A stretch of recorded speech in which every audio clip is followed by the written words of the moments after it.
Olá, tudo bem com você? Seja bem-vinda ao nosso canal NK, a Lei da Atração. Seja muito bem-vindo ao nosso canal. Hoje nós vamos dar continuidade ao estudo de um dos livros mais importantes da nossa época com relação à Lei da Atração. Esse livro é de Gregg Braden, O Efeito Isaías. Tenho certeza que você que já nos acompanha já ouviu falar sobre o efeito Isaías, a oração perfeita e muito mais. Gregg Braden é um estudioso dessa área. Ele é um especialista em história natural e ex-projetista de sistemas de computador. Ele também é escritor e foi guia de viagem para locais sagrados do mundo. Uma das coisas que ele defende é como a ciência moderna ainda não pôde descartar a relação entre os mundos interior e exterior, passa a ser mais fácil acreditar que uma ponte esquecida liga o universo de nossas preces ao de nossas experiências. Cada vez que nós, os nossos entes queridos e a nossa comunidade nos envolvemos com a mensagem de esperança que Isaías nos deixou, asseguramos nada mais, nada menos que o nosso próprio futuro e o futuro do único lar que conhecemos, é a nossa Terra. Para você entender um pouco mais sobre o efeito Isaías, é uma nova e fascinante interpretação da mais importante profecia mantida e contida nos manuscritos do Mar Morto. Poderia existir uma ciência perdida que nos possibilitasse sobreviver às profecias de guerra, destruição e grandes tragédias há muito previstas para a humanidade? Seria possível que em algum lugar, perdido nas brumas de nossas lembranças mais remotas, tivesse acontecido algo que criasse uma lacuna no entendimento de como nos relacionamos com este mundo e com o próximo? E sendo assim, esse conhecimento que nos falta poderia impedir as maiores tragédias com que a humanidade um dia se defrontou? Textos escritos há mais de 2.500 anos ou mais, bem como a ciência moderna, indicam que a resposta a essas perguntas e às questões semelhantes é um retumbante sim. Além do mais, aqueles que nos precederam lembram-nos, na linguagem de sua época, que nos legaram duas tecnologias de extrema relevância para determinar a saúde de nosso corpo e o futuro deste nosso mundo. A primeira é a ciência da profecia. Ela nos possibilita vislumbrar as consequências futuras das escolhas que fazemos hoje. A segunda é a tecnologia de um tipo esquecido de oração, que nos dá a chance de escolher a profecia que queremos ver realizada. Cada vez que fazemos isso, constatamos em nossa vida o efeito Isaías. Há 1.700 anos, elementos de uma importância suma para a nossa antiga herança cultural se perderam, relegados às tradições esotéricas de escolas ocultistas e às modernas e ordens sagradas. Entre os mais importantes desses elementos esquecidos estão referências a uma ciência que proporcionaria uma cura duradoura para o nosso corpo e daria início a uma era de paz e cooperação sem precedentes entre governos e nações. Bem, meus amigos, com esse prólogo você pode perceber o seguinte: Gregg Braden é um estudioso muito ligado às questões e problemáticas do mundo atual, ou seja, ele é muito preocupado com os caminhos que a humanidade está escolhendo para si. Notem bem, escolhendo, não encontrando nem procurando. Ela está escolhendo, como você, na sua vida, escolhe se vai ter uma manhã muito boa ou se vai ter uma manhã, um dia, uma semana, um mês desagradável. Quando você escolhe xingar, reclamar, ter inveja, ter raiva, ciúme, esses sentimentos negativos. Ao passo que se você escolher alegria, prosperidade, sentimentos de amor, paz, tranquilidade, você vai crescer cada vez mais. E isso é você que escolhe. Não é uma energia negativa que te procurou, não é ninguém que fez qualquer tipo de trabalho escuso, subterfúgio e plantou para você essa semente negativa. Não. Greg Braden, a ciência atual e a ciência antiga, bem como o próprio Isaías, nos mostraram isso. Você escolhe o que você deseja para sua vida. Você escolhe a realidade que você quer fazer valer agora na sua vida. Você escolhe a realidade para sua vida agora. Isso é pura física quântica. Aí nós entramos num capítulo totalmente diferente do livro, onde Greg Braden comunica o efeito Isaías com a física quântica. O efeito Isaías ele explica, você pode a todo momento escolher uma realidade nova, ou não. Você pode escolher a melhor realidade para você agora, e essa melhor realidade é o amor. Ou você pode escolher a realidade da guerra, para alcançar algum tipo de desejo pessoal. Isso é muito particular, por isso não cabe julgamento ou não nas questões individuais. Cada ser humano tem os seus motivos, apreços e desejos, e cada um deve seguir o seu. Não cabe a mim ou qualquer um de nós julgar qualquer pessoa que seja. Agora vamos lá, vamos entender um pouco mais sobre física quântica. Ele vai nos explicar isso daqui, onde se comunica o código de Isaías com a física quântica.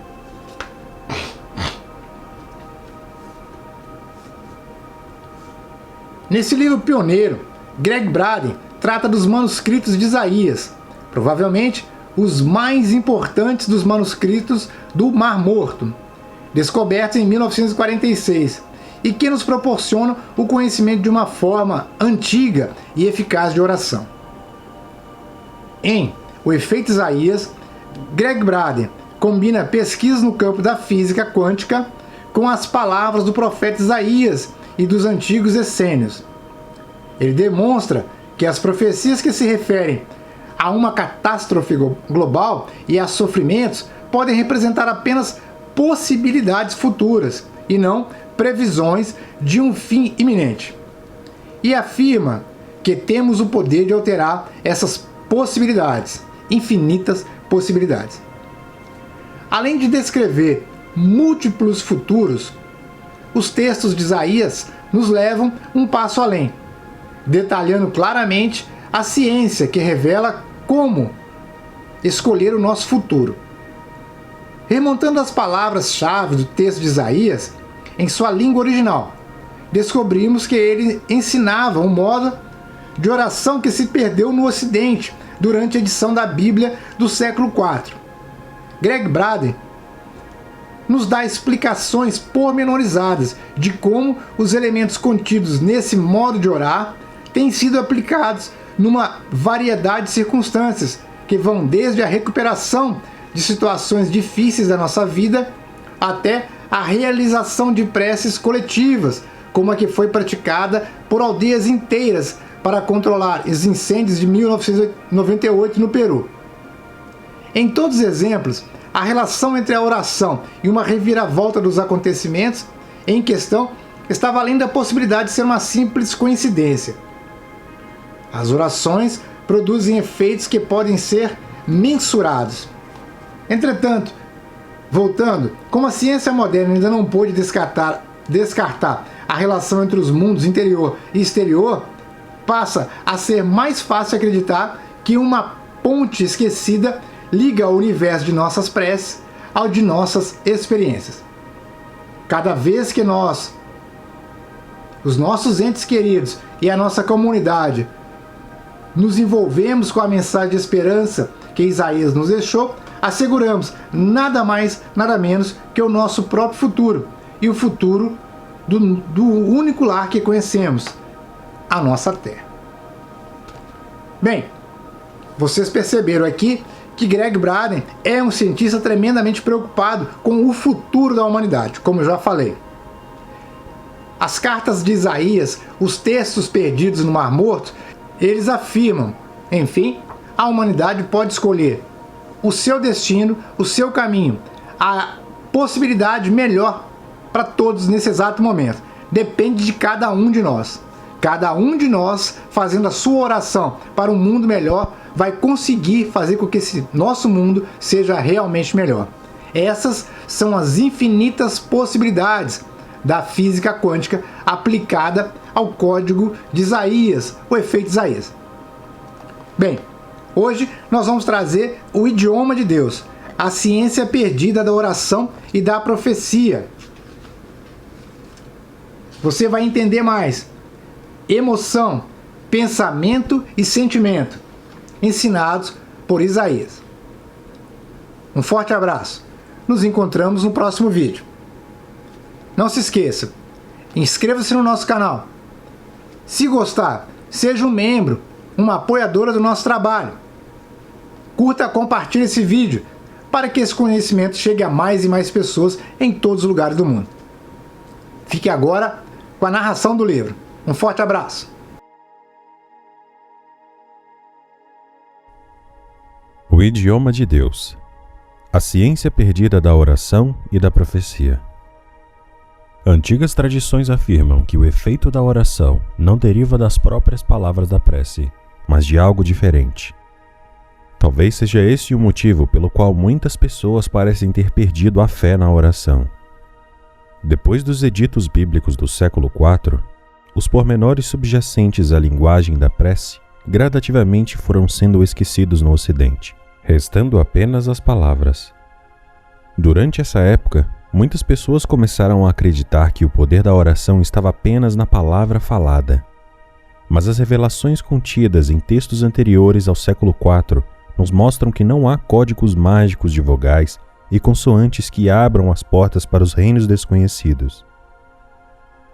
O segredo da oração está além das palavras elogiosas, das fórmulas mágicas e dos cantos rítmicos aos poderes existentes. Por meio de escritos como os manuscritos do Mar Morto, somos convidados a viver a intenção da prece na nossa vida. Pois, se as palavras são pronunciadas apenas com a boca, elas são tão mortas quanto uma colmeia que não produz mais mel. Proferir a palavra impronunciável. O poder da oração está numa forma que não pode ser descrita ou transmitida como palavra escrita. Os sentimentos que as palavras da oração evocam dentro de nós. É o sentimento das nossas preces que abre a porta e ilumina o caminho para as forças do visível, assim como do invisível. Embora outras fontes antigas muitas vezes aludam a esse aspecto da nossa comunhão com a criação, o abade tibetano realmente confirmou a existência do elemento sensorial durante a nossa audiência. Quando perguntei o que acontecia com os monges e monjas enquanto testemunhávamos a expressão exterior das suas orações, o abade respondeu com uma única palavra: sentimento. A expressão exterior da prece que tínhamos visto nos mosteiros do Tibete era uma amostra de movimentos e sons que os religiosos usavam para evocar os sentimentos interiores. Ampliando a resposta um pouco mais, o abade disse que o sentimento era mais do que apenas um fator na oração. Ele enfatizou que o sentimento é a oração. Pela nossa comunhão com os elementos deste mundo, temos acesso aos grandes mistérios da vida, a oportunidade de ver o invisível, ouvir o que não pode ser ouvido e proferir a palavra impronunciável. Em sua forma mais pura, a oração não tem expressão exterior. Embora possamos pronunciar uma determinada sequência de palavras que nos foi transmitida através das gerações, elas devem gerar dentro de nós algum tipo de sentimento para tocar o mundo à nossa volta. Na melhor das hipóteses, as palavras de oração que pronunciamos em voz alta estarão apenas próximas do sentimento que elas evocam no interior. Como os grandes mestres puderam transmitir ensinamentos sobre esses sentimentos há 2000 anos? Como podemos utilizá-los atualmente? Durante as minhas palestras sobre a possibilidade de orar, surge muitas vezes uma questão que me faz lembrar de uma conversa que tive com minha mãe há muito tempo. Uma noite, eu falava com ela ao telefone e explicava-lhe acerca de um seminário que eu daria sobre a ciência da compaixão. Quando falei sobre a oração que envolve sentimentos e emoções, minha mãe fez uma pergunta que muitas pessoas fazem em diversas situações. Com fraqueza e inocência, ela disse simplesmente: "Qual a diferença entre emoção e sentimento?" Sempre pensei que fosse a mesma coisa. Fiquei interessado em saber o que minha mãe pensava sobre essas experiências, algumas vezes nebulosas, mas que representam algo tão importante em nossa vida. Como era de se esperar, a explicação dela assemelhava-se à definição que é geralmente aceita no Ocidente hoje em dia. Por exemplo, alguns dicionários consideram as duas palavras quase como sinônimos perfeitos, utilizando uma para definir a outra. Embora essas definições cumpram a sua função no mundo atual, os antigos faziam uma distinção entre os dois termos. Além disso, embora relacionados, pensamento e sentimento são identificados como elementos distintos e importantes que podem ser focalizados para efetuar mudanças nas condições, no nosso corpo, no mundo e muito mais. Assim como em cima. Num relato de mais de 20 séculos, o povo da Terra Santa perguntava aos seus líderes algo que continua na nossa mente até hoje. Executando-se algumas condições específicas, a questão é persistentemente familiar. Em relação à paz no mundo, nossos ancestrais indagavam: então, como podemos levar a paz até os nossos irmãos? Pois desejaríamos que todos os filhos dos homens recebessem as bênçãos do anjo da paz. Os mestres essênios tinham uma resposta que ilustrava o papel do pensamento, do sentimento e da natureza grandiosa da oração. Desafiando a lógica atual, as palavras desse povo nos dizem que a paz é mais do que simplesmente a ausência de agressão e guerra. A paz transcende o fim de um conflito ou uma declaração política. Embora possamos impor uma aparência de paz exterior a um povo ou nação, é o pensamento subjacente que deve ser mudado para criar uma paz verdadeira e duradoura. Em palavras de cunho surpreendentemente budista e cristão ao mesmo tempo, os mestres essênios diziam que 3 são as moradas do Filho do Homem. São o seu corpo, seus pensamentos e seus sentimentos. Primeiro, o Filho do Homem buscará a paz em seu próprio corpo. Depois, o Filho do Homem buscará a paz em seus próprios pensamentos. E então, o Filho do Homem buscará a paz em seus próprios sentimentos. Os antigos nos proporcionaram um conhecimento eloquente de um modo de pensar que nos permitiria alterar o que sentimos no exterior, trabalhando no que nos tornamos interiormente. Semelhante em certos aspectos às filosofias ocidentais de tratamentos de saúde, uma escola de medicina opera mudanças atacando as condições da própria doença. Essa abordagem elimina os corpos estranhos por meio de produtos químicos ou remove cirurgicamente os órgãos e tecidos doentes. Uma segunda escola de pensamento procura, além da expressão exterior do corpo, os fatores subjacentes que possam ser a origem do problema. Segundo esse modo de pensar, as forças invisíveis do pensamento, sentimento e emoção são um mapa para o entendimento e mudança das condições de vida que não nos servem mais. Para mudar as condições do mundo exterior, devemos realmente nos tornar as condições do nosso desejo interior. Se assim fizermos, as novas condições de saúde e de paz refletir-se-ão no mundo à nossa volta. Essa é a essência da passagem essênia que falamos anteriormente. Para levar a paz àqueles que amamos neste mundo, temos primeiro que nos transformar nessa paz. Na linguagem da sua época, os autores dos manuscritos do Mar Morto até mesmo indicavam a tecnologia que dá origem a essa qualidade terapêutica da paz. Ela deve ocorrer nos nossos pensamentos, sentimentos e corpos. Esse conceito é extremamente eficiente e confere poder. Quando transmito as passagens dos essênios em palestras, observo o rosto dos presentes no meu posto privilegiado na frente da sala. As mudanças começam lentamente. Enquanto algumas pessoas simplesmente anotam as palavras em seus bloquinhos e demonstram pouca emoção, outras animam-se ao perceber o significado dos antigos ensinamentos. Há uma magia que ocorre quando confirmamos o valor de ideias correntes por manuscritos legados por aqueles que andavam nos mesmos caminhos e procuravam as mesmas corroborações há mais de 2000 anos.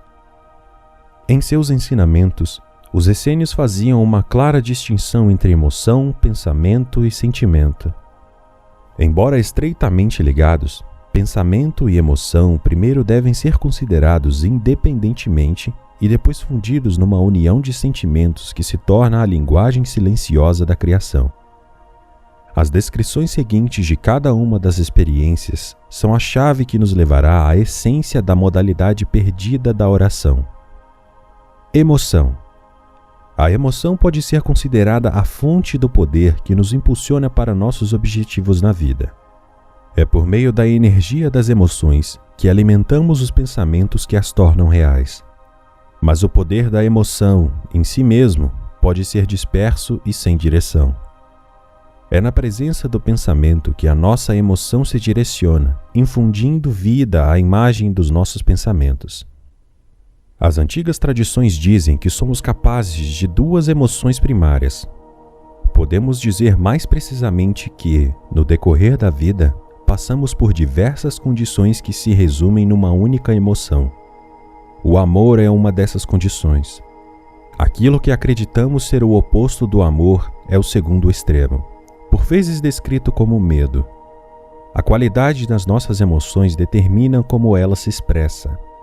Algumas vezes flutuando, outras vezes alojada dentro dos tecidos do corpo, a emoção está em sintonia com o desejo, que é a energia que leva a nossa imaginação a produzir um resultado. Pensamento. O pensamento pode ser considerado o sistema condutor que direciona a nossa emoção. É a imagem ou ideia criada pelo nosso pensamento que determina para onde a emoção e a atenção se dirigem. O pensamento está estreitamente associado à imaginação. De maneira surpreendente, o pensamento em si tem pouca energia. Ele é apenas uma possibilidade, sem energia para lhe dar vida. Essa é a beleza do pensamento puro. Na ausência da emoção, não existe energia para concretizar os pensamentos.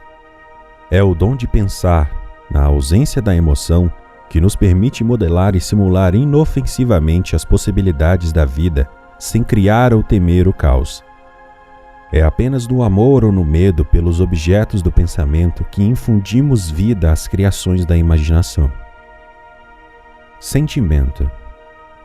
O sentimento só pode existir na presença do pensamento e da emoção, pois representa a fusão dos dois. Quando sentimos, vivemos o desejo da emoção unido à imaginação dos pensamentos.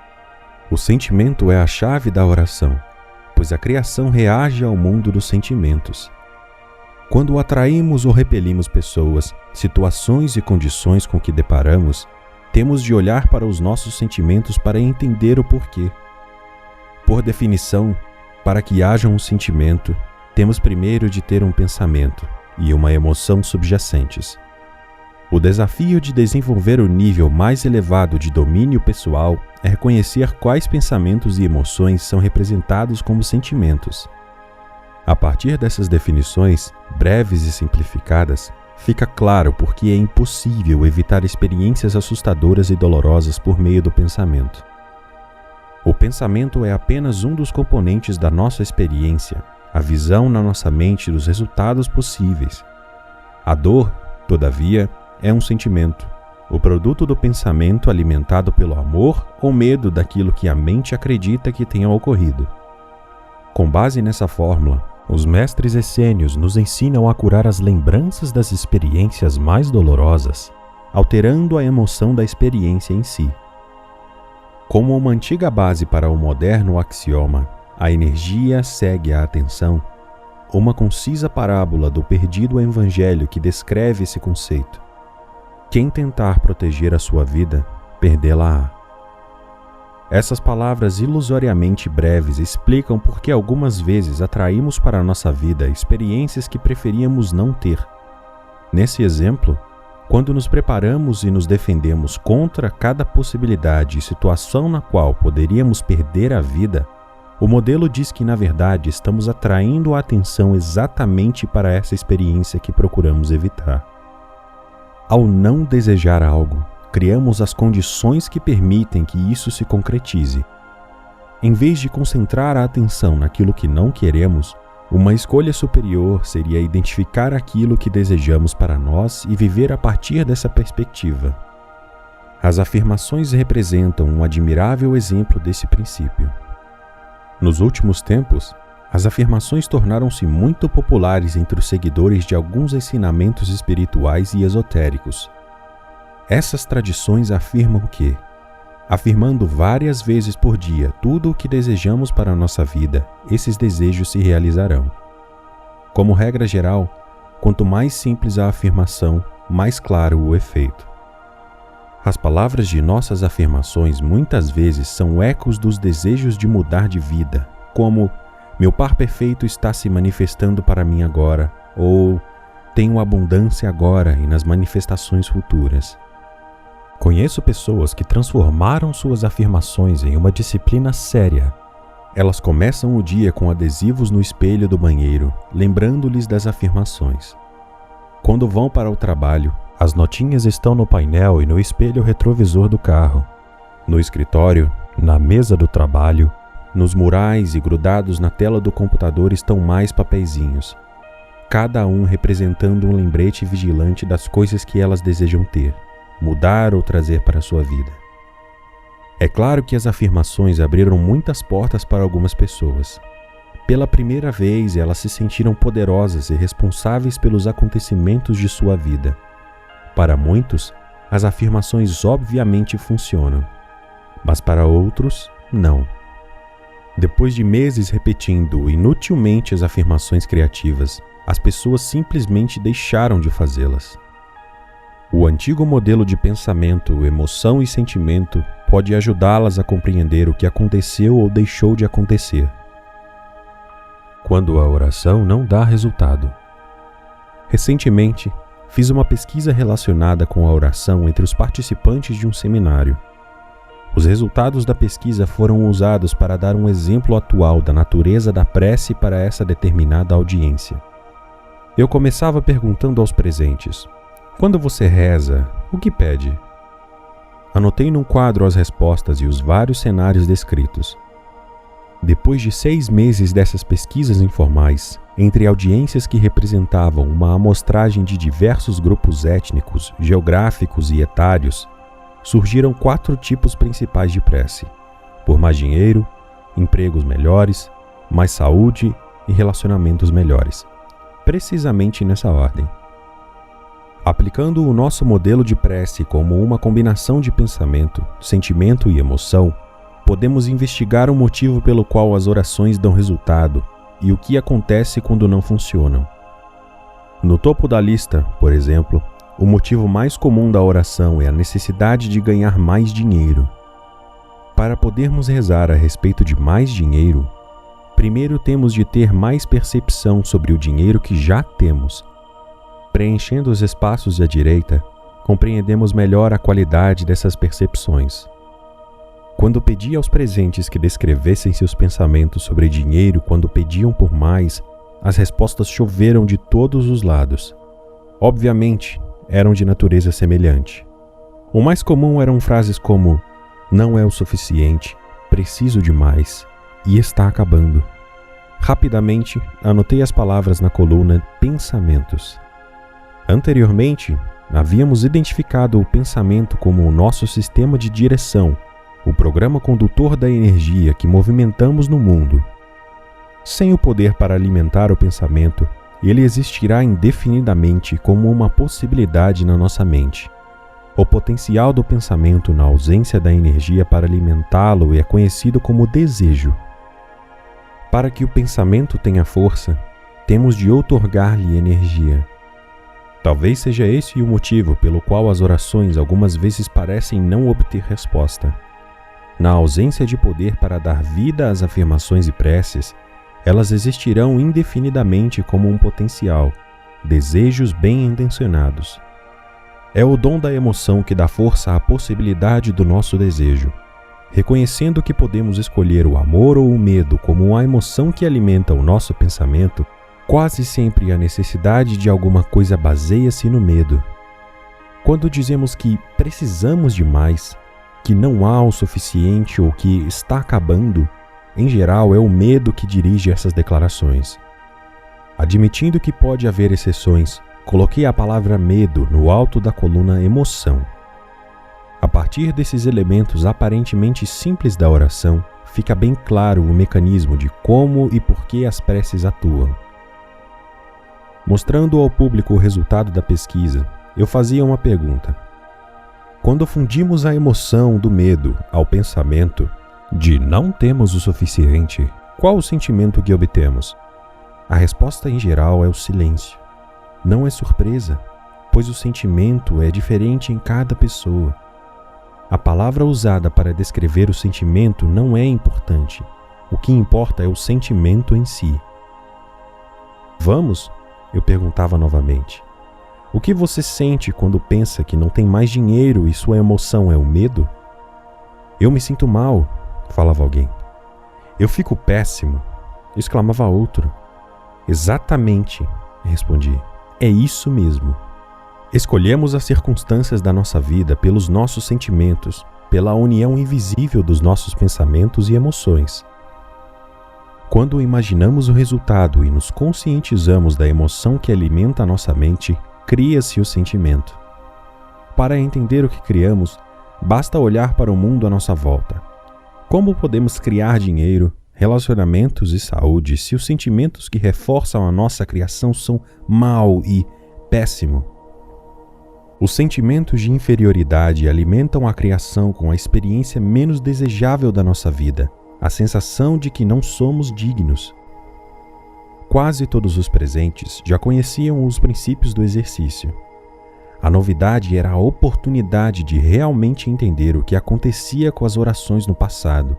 Assim começava a nossa cura. Fazendo esse exercício em conjunto, usando um quadro negro comum e gastando menos de 10 minutos, é possível ilustrar o mecanismo daquilo que talvez seja o maior poder que existe na criação. A alegria de recordar o poder que temos de promover o bem-estar, a abundância, a saúde, a segurança e a felicidade, bem como o prazer de viver, estiveram perdidos para o Ocidente há mais de 1500 anos. Além de identificar como atua a tecnologia interior da oração, agora temos meios de mudar os seus elementos para aproveitá-la melhor no futuro. O público sempre capta imediatamente essa noção.